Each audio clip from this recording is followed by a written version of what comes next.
Yeah, hi. Alrighty, ladies and gentlemen. It is time for your late night Extreme Rules 2022 review. I did a live show. Sadly fell asleep during the show. It's not just I was also tired, but I'm sorry. The ladder match was definitely very boring to anyone gives a shit about women's wrestling. I will say this though. This show was not bad at all. Not bad. Definitely, it was actually a good show, I would say. Not, great. Considering the matches, it was, only 6 matches, right? And the matches weren't really too bad. I would say, it was definitely way better than a regular Raw, regular SmackDown. Even though the build has been shit, the show was still more tolerable than usual. And definitely, the big the white rabbit thing, it lived up to people's hype. Definitely, that was very exciting. Definitely, I will say that helped also make the show very good. So the show was good tonight. It was actually really good to enjoy. You had some good matches. There were some story involved, whatever. They were exciting. Yeah, there you go. Obviously, the show did hurt by not having a world title match. It would have been nice. Why not just have Reigns have a random title match, whatever, which, I don't know, God forbid, somebody, and then, obviously, you could just wait for Logan Paul, but hey, it is what it is. Overall, the show was actually fun to watch. It was definitely something. I mean, definitely, why was it on a Saturday? It couldn't just have been on a Sunday even. I don't know, but I don't know why. But hey, at least it got something for people to watch. It got something to look forward to, and the White Rabbit thing. People were expecting who's gonna be. It definitely lived up to people's hypes, and I'm not gonna lie to you. Again, the way how they definitely led up to this. Even though I wasn't a fan of this QR shit, you have to fucking use your phones or whatever. They started to do the vignettes recently, which definitely helped, and boy, was it kind of cool. It was really cool. It was really special. So, enough talking. We're going to get into it. Grab your Coca-Cola, drinking my Nisky, find me some bitches, go, oh shit. I do feel a little throat irritation. That's kind of why I'm not really, feeling 100%. I do have a little irritated throat. So, I'm not sick, but obviously I want to feel 100% for when I go to Raw. So, I'm going to Raw on Monday. Definitely, I am looking forward to it a bit more now. Because of what happened on this show. So definitely, this is not a bad show. I'm happy. So grab your Coca-Cola, drink and sing. Spy me some bitches, go, oh shit. Oh shit. Good stuff. Definitely Coca-Cola makes you very happy. Inspire me some bitches, go, oh shit.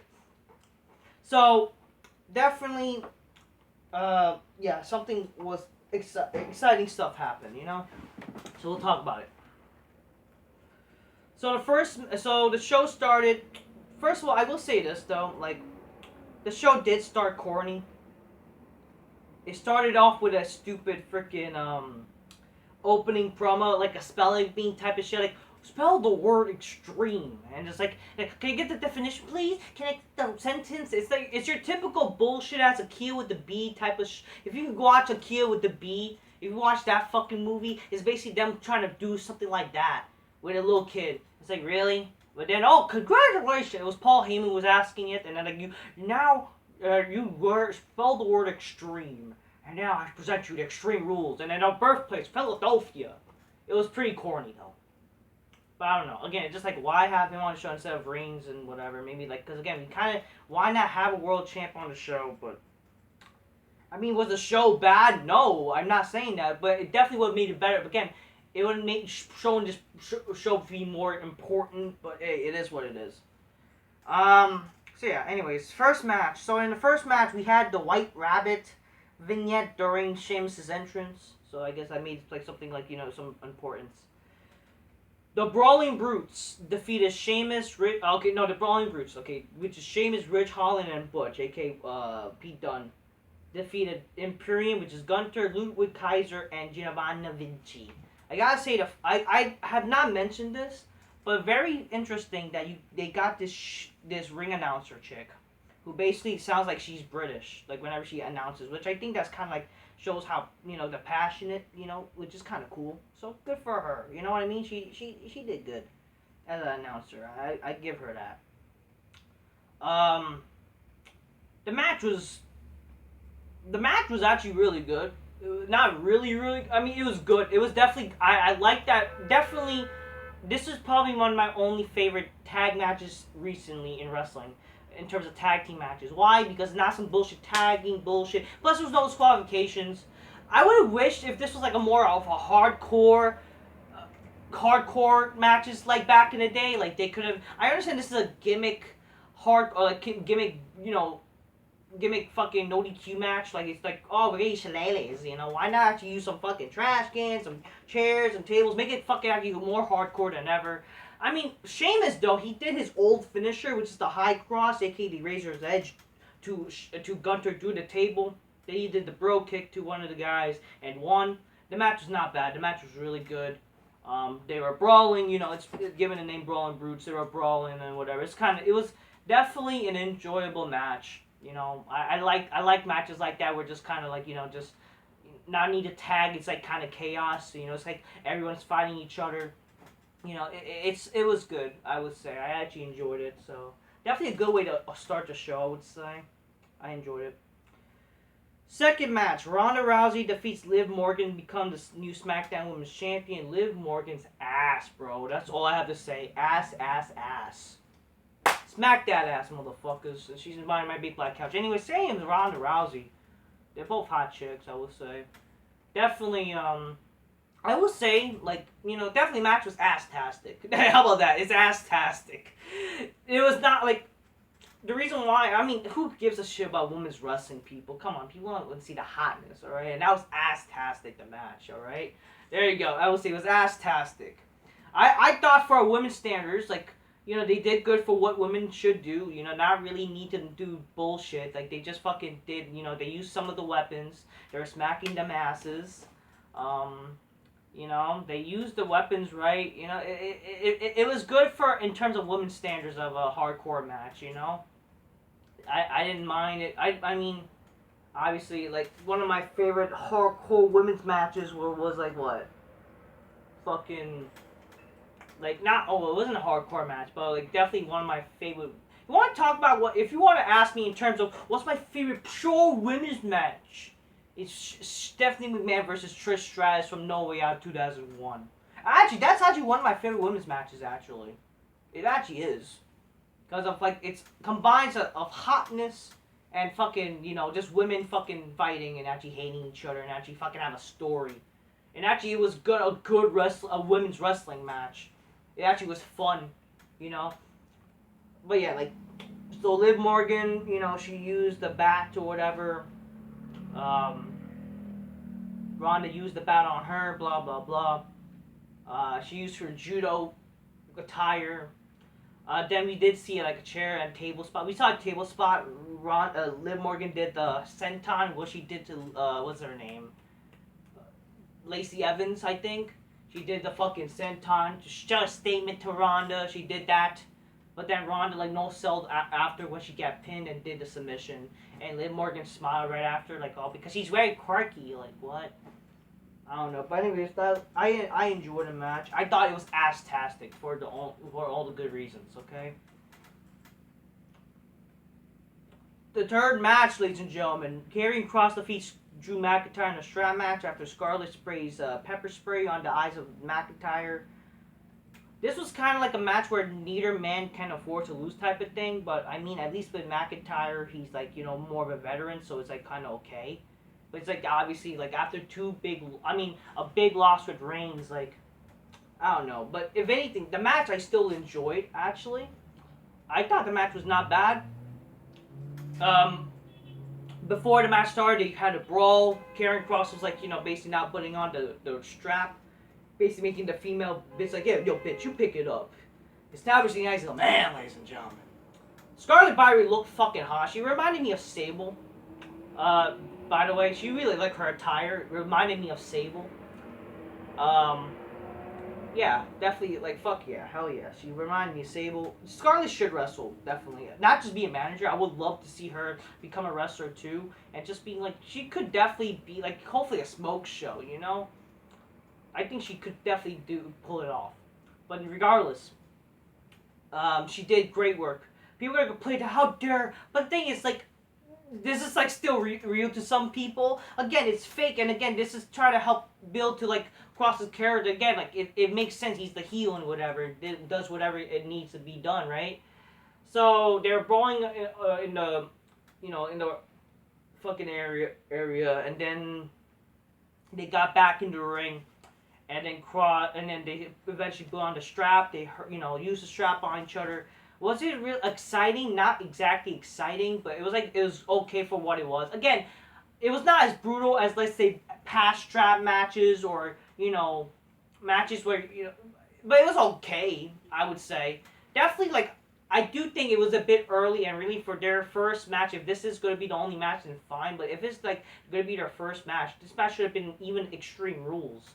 But whatever, the match was fine though for a strap match. I thought so. There you go. Karrion Kross won. McIntyre still looked like, strong in a way, I guess, so there you go. I did not mind it. I thought it was alright. The fourth match, Bianca Belair defeats Bayley in a ladder match. We had, the fucking, the stupid group. What's the stupid group?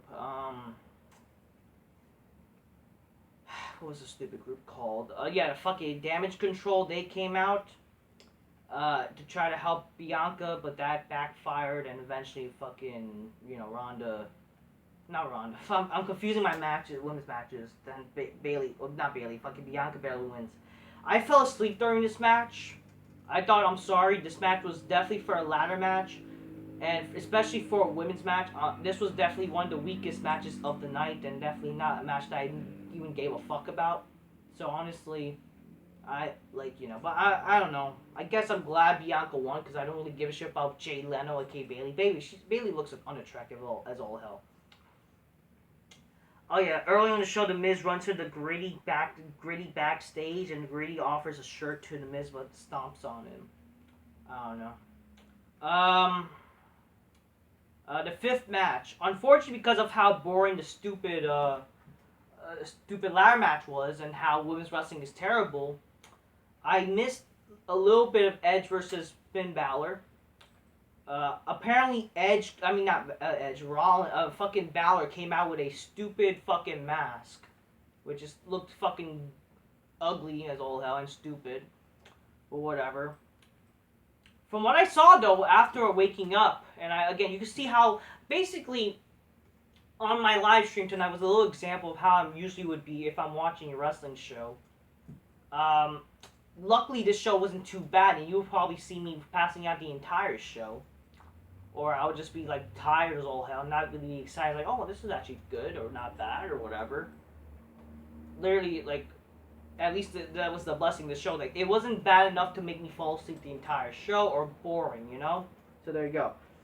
Finn Balor did defeat Edge in an I Quit match after Rhea Ripley threatened to smash Beth Phoenix with the chair to do a concerto. But then once Edge says I quit, she does it anyways, which is basically typical heel shit. It was definitely a good match. Good storytelling. They did obviously kind of rip off. I did see a comment in my live stream that they kind of ripped off. Like, it's kind of typical fucking, I quit type of thing. Or typical threatening to do whatever, but then leads to the heel eventually doing it anyway type of thing. Because it's like not really like, new, exciting type of twist. It's the same shit we've seen before. They kind of basically did the same shit recently with their recent I Quit match. What was it, like, Reigns, like, they said, like, the one comment, oh, Reigns, it was the same finisher with Reigns recently when he fucking had the stupid submission with one of the Usos against the other Uso in that match, and then he gave up or whatever. But, like, they kind of, again, it's a little different, but obviously it's that type of bullshit where you copy someone's homework, twist it up a little bit to make it yours type of thing, right? That's basically what it was. I still thought though. I mean, but it's whatever. It's wrestling. You know, wrestling is gonna have shit like this. You know, it's what can you really do? You can't really do so much with an I Quit match especially when you have to have the heel win. So there you go. I like the match.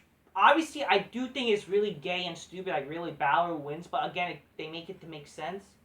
But what you can do, like, obviously, they want to establish more of a story with this match. And even though I don't like that Edge losing, because again, like, really, he doesn't need to lose, or why he's losing to a fucking gay twink like Balor, but they managed to make it make sense somewhat. But whatever. I mean, but definitely they made it look exciting. Mysterio did came out during the match, but then unfortunately Dominic attacks him or whatever. The match was good though. I will say the match was good. There was good storytelling. It told a story. What can we say? And you know, if anything, it's better. It's a better regular match than Edge. Like imagine, because if you look what would happen. Since thankfully this was like Extreme Rules pay-per-view, imagine Edge and Balor were to have a normal match. It wouldn't be as exciting as this match if you think about it. There's gonna be a typical Balor doing drop kicks bullshit, and you know, oh, he's gonna do kicks and flips and whatever. At least because this was Extreme Rules and this was like stipulation type of match, it was better than what a match would be. You know what I mean? And yeah, I will say this, like definitely, no doubt about it. Because this is an Edge match, it makes me, like, kind of care more than a regular Balor match. Because, like, who the fuck's gonna give a shit? Imagine if fucking this match was Balor versus, I don't know, like, Riddle, or Balor versus, Johnny Gargano. Like, why should I care about it, besides Edge, you know what I mean? But yeah, I thought this was, if anything, this match should have been the main event, in my opinion, but hey. Then Gritty, the mascot, offers Miz the t-shirt again, but Miz gets upset and attacks Gritty and tells him to stay out of his business, but then Dexter Lumis pops out behind Miz, and oh my god, he's not actually fucking Dexter Lumis, and he chokes him out again. What's the reason for this? Why does this keep happening? But whatever, then Gritty kicks the Miz right after getting helped by Lumis or whatever. I don't know. They're gonna go fuck. Ron Breaker's there along with that Nikita Lyons ugly bitch. I don't know. The main event, Matt Riddle defeats Seth Rollins in a fight pit match. Daniel Cormier was the referee. I'm not gonna lie to you. I understand this guy's an MMA fighter, blah blah blah, but he didn't change the fact that this guy looked kind of fat. I like Daniel Cormier. I like him personally, but definitely since retiring, he has not been too kind in his physique. He did kind of look a little chubby. I'm not saying the guy has ever had a great physique, but like he definitely got some chunk on him. I like Daniel Cormier. I think he's a cool guy, and I do like him as a UFC fighter. But yeah, but if you're gonna bring him in the show, if you're gonna be like, this is a UFC fighter, and this guy's kind of chubby, is it too hard to ask, like, to have a guy, I don't know, whatever. Obviously, this is the name value, whatever. Here's my problem with this fight pit match. I understand they did this match before in NXT and whatever. But the problem with this fight pit match, first of all, listen, wrestling is supposed to be fake. It's always been fake. It just definitely ruined my disbelief that you're trying to make this match again like a UFC fight. And not just that, again, first of all, the way they try to promote this match, first of all, again, we already seen Rollins and Riddle happen so many times. The only reason why they're trying to make this match important, because, oh, they're mentioning families, see, it's important, you should care now. But now they're doing this match, and I'm sorry, listen, they don't have the ropes, like, I'm sorry, like, why, this match would have been better off being a regular steel cage match, but with the rules that you gotta either win by submission or knockout. They removed the ropes. They added extra cage in the layer. Like it's a different steel cage, which again is kind of okay. And thankfully it's like a cage, right? Like why is Hell in a Cell still red? You know. Hopefully they don't keep the red cell. They go back to the original cell. Hopefully with Triple H down in charge or whatever. But with this fight pit shit, I'm sorry. Like. Listen, this is still it's still ruined by disbelief. We know this is faker than UFC. You're trying to be UFC, but this is faker than UFC. Come on. You might as well have been better off again. And it doesn't help when Rollins and Riddle, they're trying to jump off the cage instead of fucking either using it as a weapon, whatever. It's like kind of, it's better off, like, why not just keep the fucking regular cage? And then they have to fight on top of the cage with the fucking, I don't know, side bearers. Like, to me, it doesn't really make much sense. It could have just been a regular cage. Like, why not just have a regular cage? Again, I guess they're trying to be different, but it's just like, the execution was not really that exciting in my honest opinion. So, it wasn't the worst match, but it could have been way better. And you're better off actually just having this match should have just been a steel cage, in my opinion. It should have just been a steel cage match. And you could have probably done the thing where, oh, Daniel Cormier is, you know, the referee. You know? It could have been just like that, in my honest opinion. So Riddle did one with a tapping him out. Rollins tapped out. He looked like Rob Van Dam, apparently. The match was whatever, though. I didn't think the match should have made an event, in all honesty. It definitely it would not live up to the hype, I would say. But then, like, that's how they're going to end the show. Obviously, people are wondering, oh, is this how this show going to end? Like, when's all the White Rabbit going to... It happened after the match. Definitely a bit, like, what, you would think, oh, are they going to end the show with him, with the White Rabbit coming after, attacking somebody? It's just basically a showcase of him, which is a spectacle. But I will say this. Definitely was way better ending this than the match. Because, wow, it definitely gave me Undertaker vibes. It was like a spectacle. It reminded me somewhat, a little mix of Undertaker returning from after being burned alive in the casket. It was like 2005 Survivor Series type of thing, and yeah, it was like a little mix of like past Undertaker return vibes. It definitely gave me that vibe, and it definitely proved like, wow, what a spectacle it was. Like, wow, so fucking cool what they're doing, how they did this. It was really cool, and it just makes you like, wow. Even though WWE kind of sucks now, it does suck. Which I will say this though, it does. They do put more effort. I will agree with Vince Russo. They have been doing more effort than before, but the execution is like a D-. It's like an F somewhat, because they're pushing the wrong people, or they're doing kind of bullshit. People think like there's more stories or whatever. It's just because, again, they're just having rematches, and it's just like they're doing the same shit instead of like advancing the storylines, but like how they did back in the day. But I will say this is definitely one of good execution. When you do the right things with the right people, it is good. And the guy who returned and the White Rabbit, it worked. So the White Rabbit is officially Bray Wyatt. People were speculating it's Bray Wyatt, and it turns out to actually be Bray Wyatt. Obviously, if this was anyone different, they would complain. But definitely, I am happy that Bray Wyatt is back. But here's the problem, though. My problem is that they have ruined Bray Wyatt so much. Having him lose so much at WrestleMania. Having him just fucked over lots of times.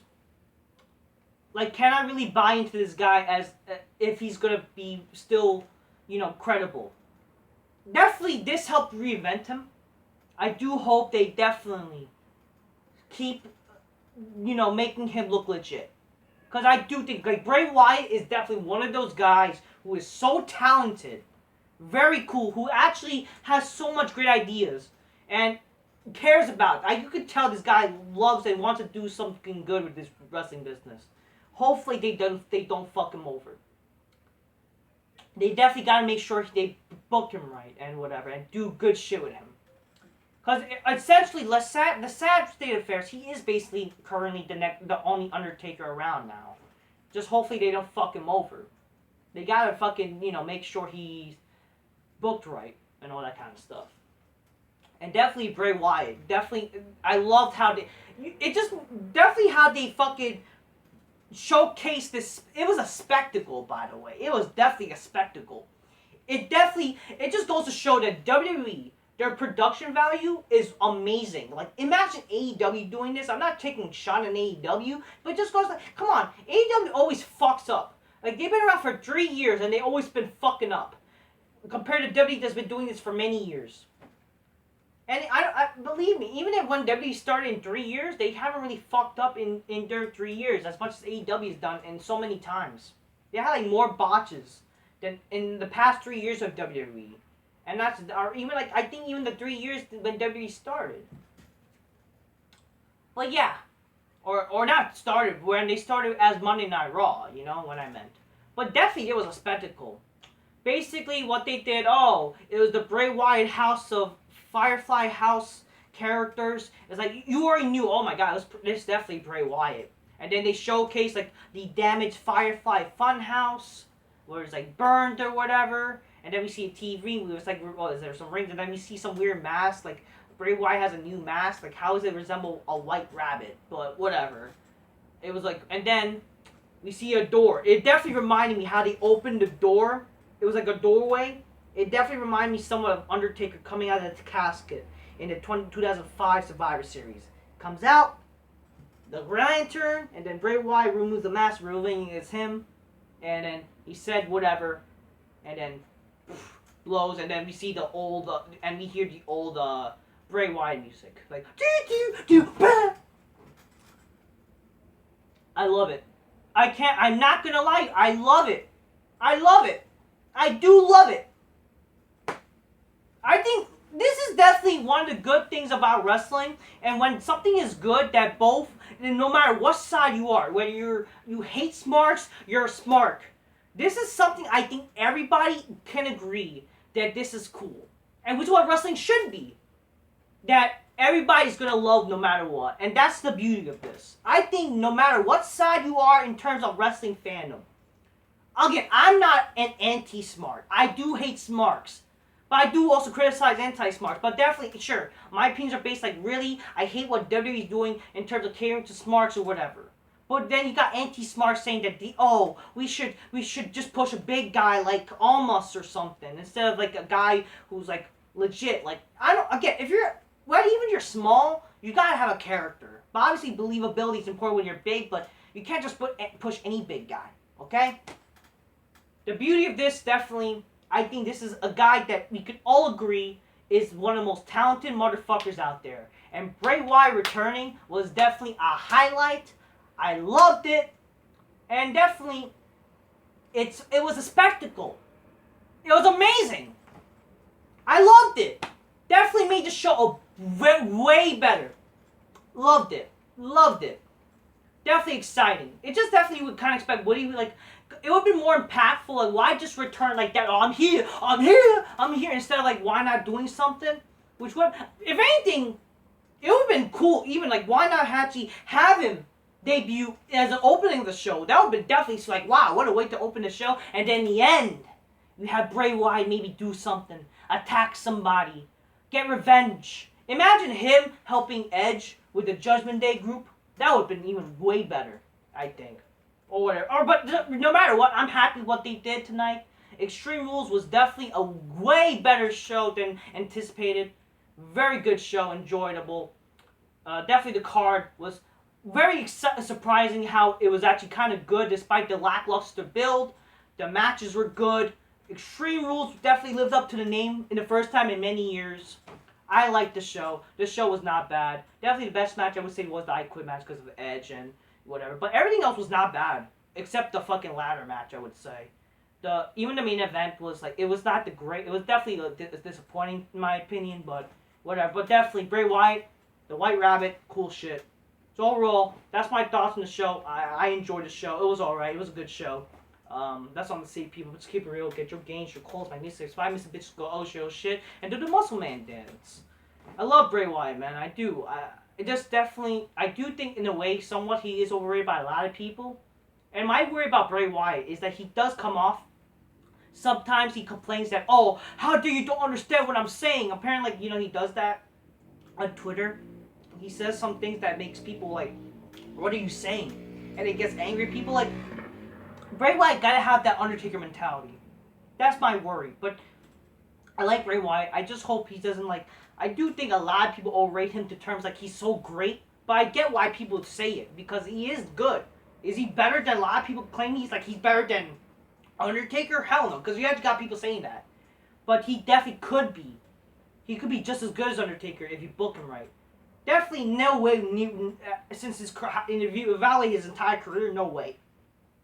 But in this generation, you have to essentially make him like the current Undertaker. Don't fuck him up. Because this is probably one of the only chances you could do to make people care about Bray Wyatt. But whatever. Good show. Bray Wyatt is back. There's a white rabbit. That's what I'm saying. Cool shit happened. Not the worst show. Very good. Till next time. Peace. Yeah, bye. Now I'm excited for Raw. Hopefully I'll be good for Monday. And definitely looking forward to what's going to happen Monday Night Raw when I go for the DX anniversary. And hopefully Bray Wyatt will be there. Hopefully Edge will be there. But definitely the fact that DX and your blood is going to be there is going to be fucking exciting. Until next time. Peace. Yeah, bye. Heck! Honestly, Bray Wyatt could be the guy to beat Reigns now. Maybe. Even. Till next time. Peace. Yeah, bye.